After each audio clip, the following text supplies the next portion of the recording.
I'll be honest with you, if they don't give him a waiver and they don't allow him to run the playoffs, man, I don't want to be at any other racetrack the rest of the year. I'm afraid for my life. These new cars look tough to drive. But, I mean, you know us racers, we always feel like we still got it. He's like in Indy doing his thing. The last thing he needs is like me blowing up his phone, asking him what he's doing. I would say all but about 5 crew chiefs in the garage area should be looking over their shoulder. You know, you never know when you're just going to have an off weekend.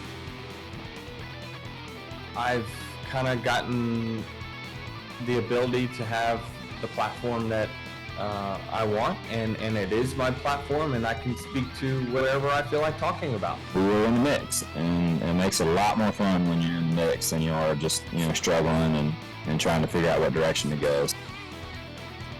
Yeah, it's tough, and sorry for being bouncy, the roads here. It's like if you have, the all-you-can-eat buffet every single day of the week, people are going to get tired of it, right? So if it's a special thing, I think people get more excited for it. Hi, Bo.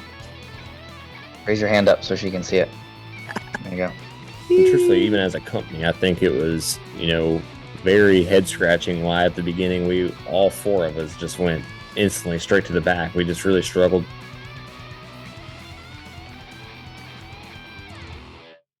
Welcome on to the Backstretch. I am News 5's Heather Williams, and silly season, yeah, it is definitely silly season. In what most weeks would be by far the biggest headline of the week, Stewart Haas Racing announced that it's closing its doors.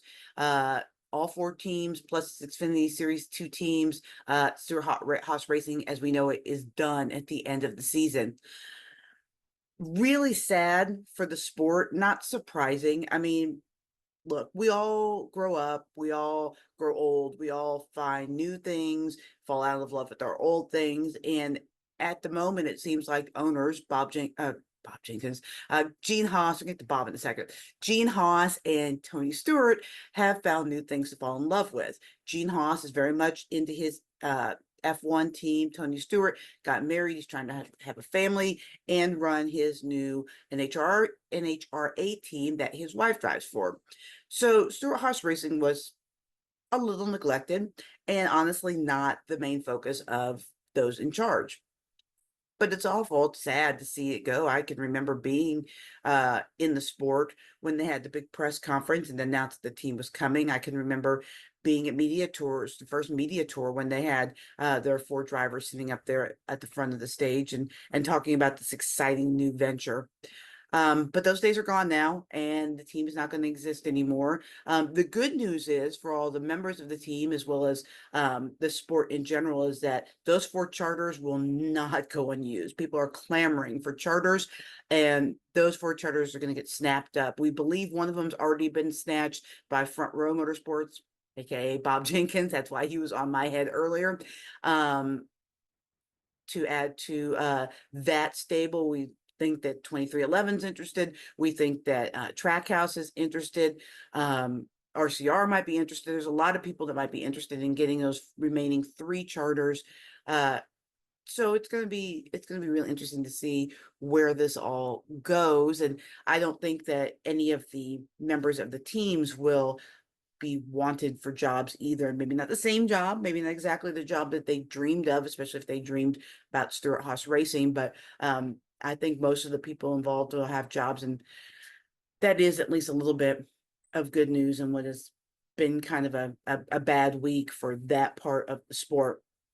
I'm going to talk about that with Chris. We're also going to talk with Chris about Kyle Larson and his dilemma. I'm going to save my thoughts on all of that to the end because that'll be my final thought for the week. Got a couple of great guests coming this week. First of all, we'll talk to Alex Bowman.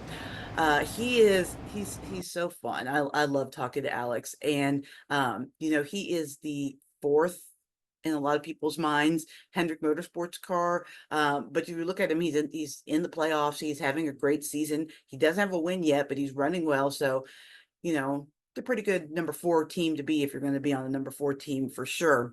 And then also I got a chance to talk one-on-one with Carl Edwards. Carl is recently inducted into the NASCAR, or elected to the NASCAR Hall of Fame. He'll be inducted in January. And you know, Carl hasn't been around much lately. Now, when Carl was at the peak of his career, I was working in Kansas. Covered him a lot at his home track, the Kansas Speedway, even though he's from Missouri. It's right there in Kansas City. But I got talked to him about why he left, where he's been, if he thinks he could still drive. And then, much to my disappointment, if he was a Kansas City sports fan and he told me he liked Albert Pujols, my heart hurts, but I still love Carl. So fun conversation with him that's coming up as well. All right, let's get rolling. Joining us now is our crew chief, Chris Carrier, who is also the crew chief for the number 75 Food Country Truck in the Craftsman Truck Series. Chris, a lot to talk about this week. Let's start with the finish of the Coke 600, or like the Coke 344, something like that. Did NASCAR pull the trigger a little too soon on the race? And does the short distance of NASCAR's marathon race take some of the shine off the win for Christopher Bell? Well, I think the answers to those questions are yes. Now, everybody likes to win a race. They're going to take a win, whatever, you know, and I'm sure Christopher Bell's the same way. But at the end of the day, fans, spectators, even the contestants, the drivers themselves, they want to win a race that's complete. They want to take the trophy with no asterisks beside it. You know, it's still the same paycheck, but it's still got that little notation here of like, okay, we didn't complete this race. And I don't want to judge like track conditions with not being there, you know, and it was pretty late at night for me. I'm on the old side of stuff, you know, but I'm not going to lie, I fell asleep during the rain delay. I gave it up. I'll be honest with you, but could have it been restarted? Probably so, from what I was told. I mean, like I say, I wasn't there inspecting the track. I don't know all the things that NASCAR knew about it. I know Denny Hamlin was somewhat vocal, surprise, surprise, about, you know, okay, we could have finished this race. I think considering the fact that it was Memorial Day weekend and probably 95% of people there didn't have to be at work the next morning. I think a lot of them would like to have seen the finish of the race just because Kyle Larson was there. Right. You know, let's face it, there's no getting away from that. That was one of the main things of that day, and everybody wanted to see this big thing, this phenomena come from Indy, and everybody was hoping he could come back to Charlotte. He didn't even get back in the car because of the rain. And, you know, they were wanting to see him drive through the field and win the race and be the hero. Right. Let's face it, that's what everybody was really wanting. And it kind of was like oh, shoot, this didn't happen. So, anyway, what it is what it is. And hopefully, I think Kyle Larson will be primed for the next time he does this. And I think he'll be better. All right, so since you brought up Kyle Larson, yes. There was the early end at the race at Charlotte. There was the rain delay at Indy, so Kyle did not, as you mentioned, get to run the second leg of the Indy-Charlotte double. There's been a lot of talk about this in NASCAR social circles. Should he get a waiver for the playoffs when he chose IndyCar over NASCAR? Me personally, I think absolutely. The guy deserves to be in the playoffs for the championship. He's a championship driver. This is not like he decided, okay, I'm not going to run a cup race at all, and I'm going to run some dirt track race in the middle of nowhere or whatever that 5,000 people will show up to. That's fine too, but he was doing something that is iconic that not a lot of people get a chance to do, and look, it's good for NASCAR. It's good for NASCAR when a guy like Kyle Larson says, I'm going to do both. Listen, every NASCAR fan, or 99%, wanted to see Kyle Larson win the Indy 500 and then come to Charlotte and compete at Charlotte in the World 600 and win it too. That's what everybody wanted to see. Unfortunately, the weather and some other things didn't turn out just right. It didn't play, and the cards weren't just right. And his day at Indy was less than what we all wanted. But to do what he was trying to do, man, things have got to fall perfectly in place. It's a hard chore. Well, and I don't think that he was against the spirit of the rule. Like the spirit of the you know, you have to attempt every race, is they don't want people running off and doing other things, or just skipping and sitting out a race to, you know, to rest or whatever, like they do in the NBA. His intent was to run both races. Absolutely. And so I don't think that I think he should get a waiver because I don't think he violated the spirit of the rule. I don't either. I don't think I'll be honest with you, if they don't give him a waiver and they don't allow him to run the playoffs, man, I don't want to be at any other racetrack the rest of the year. I'm afraid for my life. I mean, goodness gracious, they will turn the thing upside down. The guy is a NASCAR, he's a racer, man. He's a racer bone deep. He goes and runs racetracks everywhere throughout the year, and he does it competitively. He comes to NASCAR races, and sometimes he'll run an Xfinity race here and there. But every time he runs, he's excitement. He's exciting to watch. He's an unbelievably great talent. The guy needs to be in the playoffs. The 5 car needs to be in the playoffs. They deserve that. They all deserve that. This was not something to where he just like turned his head on NASCAR and said, well, I'm going to do something more important. That's not the case. He had every intention to be in the World 600 race, and he was there. It's just that they didn't restart the race. Right. You know, so I think that's I think that's a no-brainer myself. It just go on, and what happened, and next year he or somebody else will do it. And maybe someday we'll get to see that Cinderella story of a NASCAR driver going to Indy, winning that race, and then coming back to Charlotte and maybe winning that race too. I think it's great for our sport. The stands were packed and the infield was full at Charlotte. Yeah. And probably 60% of those people were there to see one guy. Right. And they wanted to see him win the race. And he maybe could have, but didn't play out, wasn't in the cards. Maybe next time. Maybe next time. Maybe we'll get some IndyCar guys to come over too. I heard today that Joseph Newgarden wants to do the double. You know, why not? Yeah. I would love to see Newgarden Well, do sure. it. I would too. And I think it'd be good for both sports. It would be good for both types of racing. It would be good for whoever the drivers are, whether it's Kyle Larson, Joseph Newgarden, whoever it might, Kyle Busch, or whoever, another IndyCar driver. If they did that, it's an iconic day. I mean, there's history to be made, and people talk about these races on Memorial Day for years, and they remember it. And you know, John Andretti, he was a good friend of mine. Bless his heart, he's gone now, but he was the first one to do it, and he was very proud of that. And you know, it's a big undertaking. That's a lot on your body. I don't care who you are. That's a lot to do that. And my kudos to all of them that tried it. Kurt Busch, you know, Tony Stewart, all the ones, even Robbie Gordon, the ones that did it, man, they got a lot of guts. And I think they're, you know, it shows to me their determination. They're not there just to draw the paycheck and go on. They're racers, and these guys, they deserve our congratulations and our support. All right. Well, on a not so high note for the sport, from a high note to of the sport, Stewart Haas Racing announced it is closing its doors at the end of the season, the first of many big silly season dominoes to fall. So what does this announcement mean for the sport? Well, I think it has to ring a bell to say, listen, this isn't easy.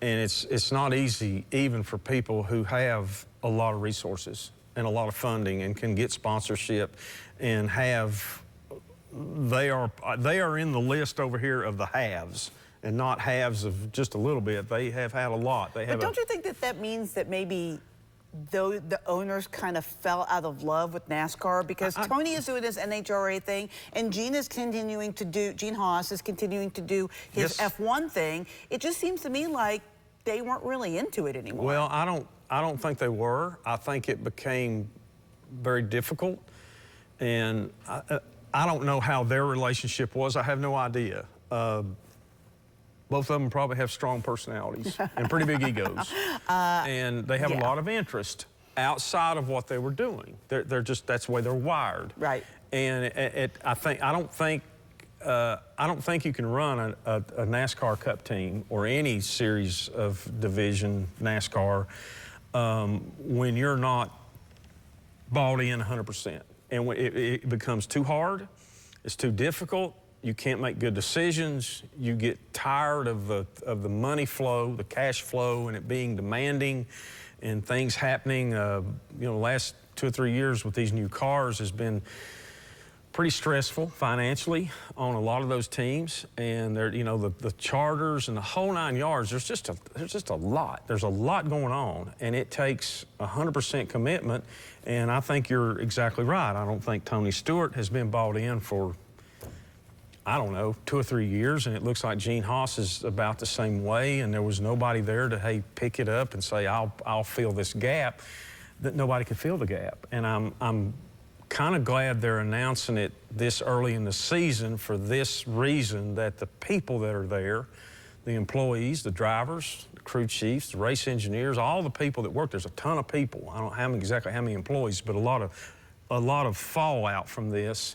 It will maybe give them a chance to find something else as far as employment. You know, how busy do you think Rodney Childers' phone was yesterday? He's got to be the #1 free agent in all of this. I saw Rodney actually twice in the Wilkesboro few days, 2 months, however it was long it took us to run the thing, but talked to him twice. First time I talked to him in a couple of years, and he, you know, he's worn down from it too, and now I know now a lot of the worn down, he's probably known this for a while. Right. And I was telling him, I said, you know, I think you and Paul Wolf, Rodney and Paul Wolf are the 2 best crew chiefs in NASCAR racing right now, by far. And he said, well, I appreciate that. He said, it's hard because, you know, things aren't as easy for people like himself to make decisions without having a board meeting over all it. And he was telling me, he said, our aero department isn't even in the same building as the crew chiefs. And I'm like, wow. So that's how spread out it is, and that's how much has the sport has changed. The business in the way that they run the business of NASCAR racing, Cup racing, it's been like a crew chief is now a much different role. And I'm waiting on somebody to change the name of crew chief to like the F1 to like team principal. Because sometimes you feel like that. Technical director, I don't know if that fits most of us, definitely not me. Team principal feels more like it because it's like, okay, I got to spank some kid, or I got to discipline somebody, or send them home with you know, with more homework or something. That's more like it. But Rodney is he's an incredible talent. He's a racer though too. You know, he's driven some, and he's worked on cars all his career, and he's had his hands on them. He's a real racer, and somebody is going to grab that talent and make their team better. I would say all but about 5 crew chiefs in the garage area should be looking over their shoulder. I would say, you know, probably the 5, the 24, the 11, the 12, the 22, and then after that, everybody's, I mean, I hate to say this because if I was there, I'd fall under the same group, but everybody other than the ones you just mentioned are probably a step below Rodney Childress' level. Right, he's with those guys. He's with those guys. He's the top tier. It's just like if you talk about who are the best drivers right now, and that would be a little bit of an argument. It's pretty much the same cars, pretty much the same team, same car numbers, but the others are trying to get to that point. They want to get to that point, but it's just, that's a pretty big jump. It's a level. It's skill, it's talent, it's experience, it's plain old know-how, and it's that life, that career of having that want-to factor of like, I want to be the best, and I'm not going to take anything else. So they've earned the right for people like ourselves and to know that they are the top tier team. Rodney Childress is a top tier crew chief, and there's probably some more people in that camp too that will find employment somewhere else with another race team, and they will make those race teams better. You know, hopefully it's the ones that will give them the best chance to flourish. So the good news, I guess, out of this, there is a little bit of good news, is that there doesn't seem to be any want for those charters, like they're already being snatched up. Front Row Motorsports has added a team. We assume that charter came from Stewart Haas Racing. They've purchased a charter. They haven't specifically said, but you would think that they would. Is it a good move for them? And like I said, how good is it that the other charters are getting snapped up? Well, I think it's a great thing because that shows that, let's face it, Front Row has been a little bit of a surprise of their steps to growth. You know, something has happened there. There's been an influx of funding. They have big plans. Okay, even though Michael McDowell left the team, kind of a surprise move going to, for next year. He's going to be at Spire. They're going to have a seat to fill. Sounds like they're going to have another seat to fill. They've got plans in the works. In their mind, they know what they're doing, and it seems like they've got their stuff together. They've been running better and better and better, and I'm talking about over the past 2 or 3 years. So that team's going forward. Everybody knows that 2311 is going to grow. Mm-hmm. They're going to be as big as they can be as soon as possible, but they're doing it methodically. And let's face it, Michael Jordan is not going to settle for being smaller than everybody else. To me, he's shown, I'm going to be in this. I'm here to stay, and I'm here to win. And so just make it known. Trackhouse is the same way. Justin Marks and his group, I think they've proven there's enough evidence out there that they're not in it just for a short run or, hey, we'll have fun for a little while and quit.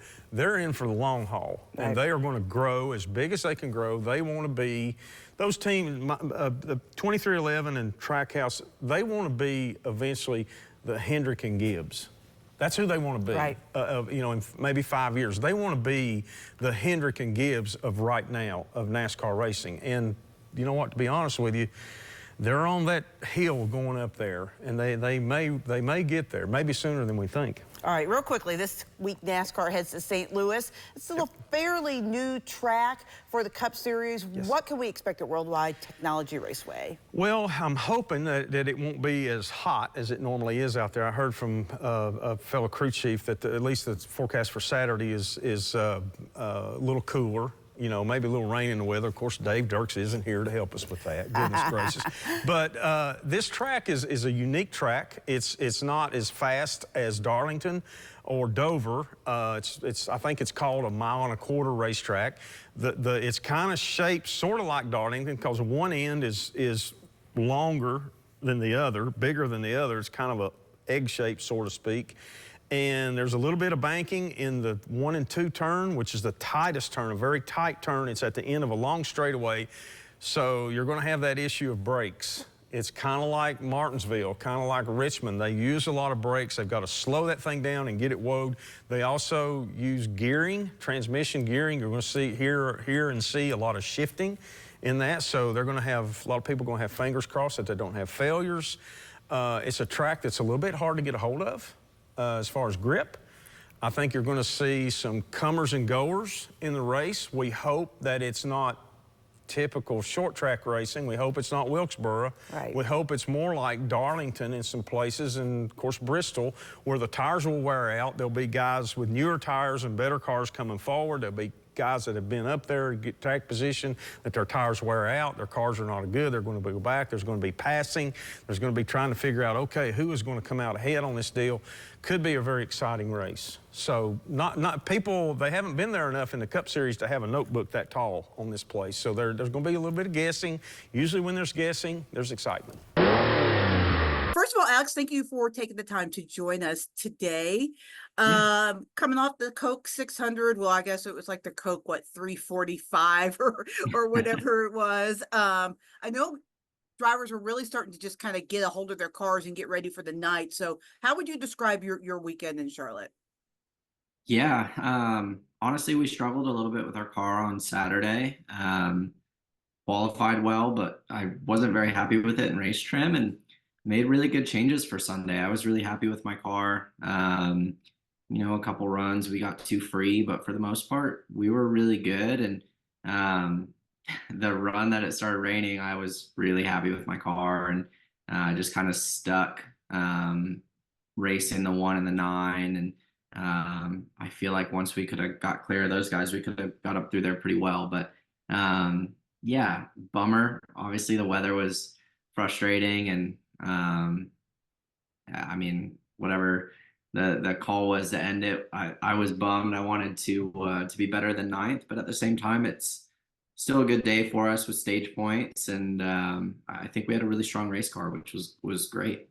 it's kind of frustrating as a driver because you were one of the drivers you could see when it got dark. Was probably going to be pretty strong. Brad was probably going to be pretty strong, especially at this race, because you have to kind of play the long game if you're going to be successful. If it goes the whole way, does that make it more frustrating than say like a race where there's not a lot of temperature change and you can go for it right out the bat? Maybe if you think rain's coming. I don't know. I don't think any of us really thought that it would get called. Like we knew the rain was coming, and quite honestly, if I knew looking back that it was going to get called, like I could have pretty easily just been a lot more aggressive with some of the guys that I was around and been 2 or 3 spots better probably at the time that the rain came. But I think we all were pretty certain it was going to go back green. So and obviously it rained way harder than anybody thought it was going to. Like that was a really massive storm. So yeah, just I wouldn't say it's any more or less frustrating. It's just a different style of racing, and was maybe a little caught off guard that it was called, just from the information I had while I was still in the race car, driving the race car. But yeah, it was kind of different. What was it like as a teammate and just kind of watching everything that Kyle did the last couple of weeks? Obviously brought a ton of attention to NASCAR, but I mean, that's your teammate. What was it like for you watching him do all that? Yeah, it was super cool. Like I got asked in the media bullpen before, like, well, what's he been saying about it? Like, blah, blah, blah. And I'm like, he's like in Indy doing his thing. The last thing he needs is like me blowing up his phone, asking him what he's doing or how it feels. Like he was in Indy the whole time. Like I think people thought he was back and forth for like meetings and stuff, and like he was super dedicated to the 500. So it was so cool to see him like have the success that he had. Like obviously, the finish doesn't look amazing, but like the day he put together was really cool. So yeah, I mean, he's probably the greatest race car driver of our generation. There's really no way around that. And anything he's driven, he's been super successful. So obviously bummed that the weather did what it did for him and all that, but happy that that he had speed and it was fun to watch for sure. As a guy who I know loves dirt racing and different disciplines of racing, would you like to see more crossovers, more NASCAR drivers do that? Maybe some of the IndyCar drivers or other drivers come to NASCAR? Yeah, I mean, I'm all for it. I love driving different stuff. Got myself in a little bit of trouble driving different stuff last year, so I've stuck to the Cup car lately. But yeah, I mean, I think it's good for everybody, right? Like the double was good for both sides of it, good for everybody involved. I think it's a good thing. So I'm all for other people coming in and driving different stuff or more NASCAR drivers flopping around. I think I've got to get a full Cup season in before I drive anything else. It's been a rough couple of years, but yeah, I mean, I think it's great. Your season has been good, even though maybe every finish hasn't shown how good your car's been. It's so tough in a 4-car team to get all 4 cars running, but I feel like you guys have done that this year. What's been the difference for you guys? That I mean, all 4 teams are up there competing every week. Yeah, I mean, I think all 4 of us are working super hard. The teams are working really well together.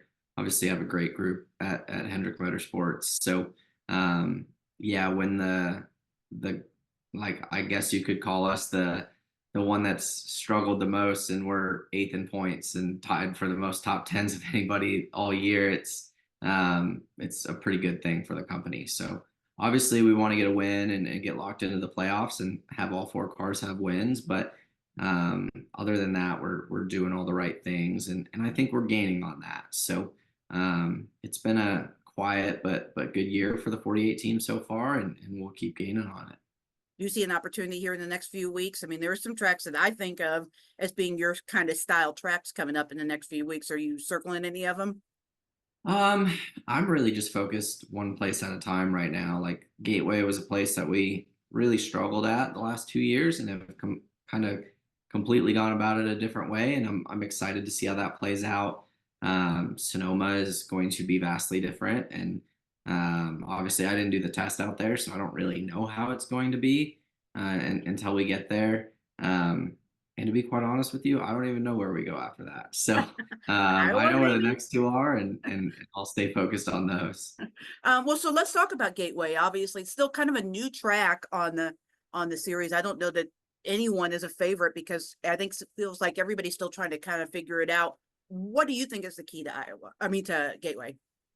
Yeah, I think really just trying to tie the two ends of the racetrack together the closest you can. Like our car last year, really the last 2 years, has been so split up between turns 1 and 2 and 3 and 4 because they're such a different shape. And I've been really loose in, pretty tight in the center, really loose off. Like the car's just been like broken up. Whereas I feel like you look at the guys that have been really successful, like they struggle with things, but they're kind of just fighting one thing. So just trying to get the car calmed down a little bit. Last year we had a mechanical issue on the last restart, or we'd have finished probably 12th or 13th. So probably looks a little worse on paper than we actually were, but still want to be way better than that, obviously. So I'm excited to try our new setup when we get there. Definitely different than what we've had in the past, and I think being able to lean on our Chevy teammates is a good thing for that. So excited to get there. We don't see much of you these days. So what's Carl Edwards been up to since he walked away from NASCAR?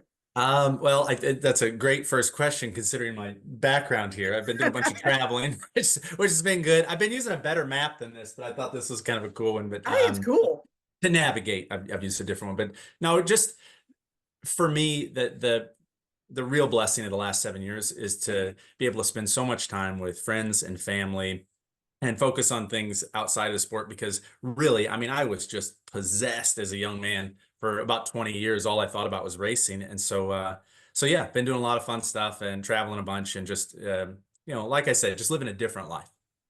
Do you miss it ever?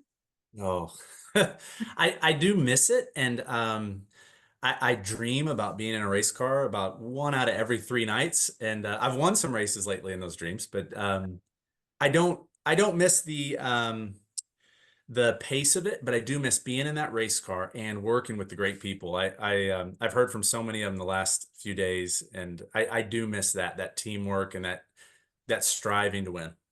So how did you find out about the Hall of Fame, and what was your reaction? Oh, so I didn't think there was any chance that they would, put me in the Hall of Fame. So somebody sent an email. Amber said, "Hey, where are you going to be at 4 p.m. in case we need to call you?" And I kind of brushed it off. And I was actually on a flight, landed at about 6 p.m. And my wife said, "Hey, you really need to check your phone." And I was blown away. It gives me chills right now. I didn't know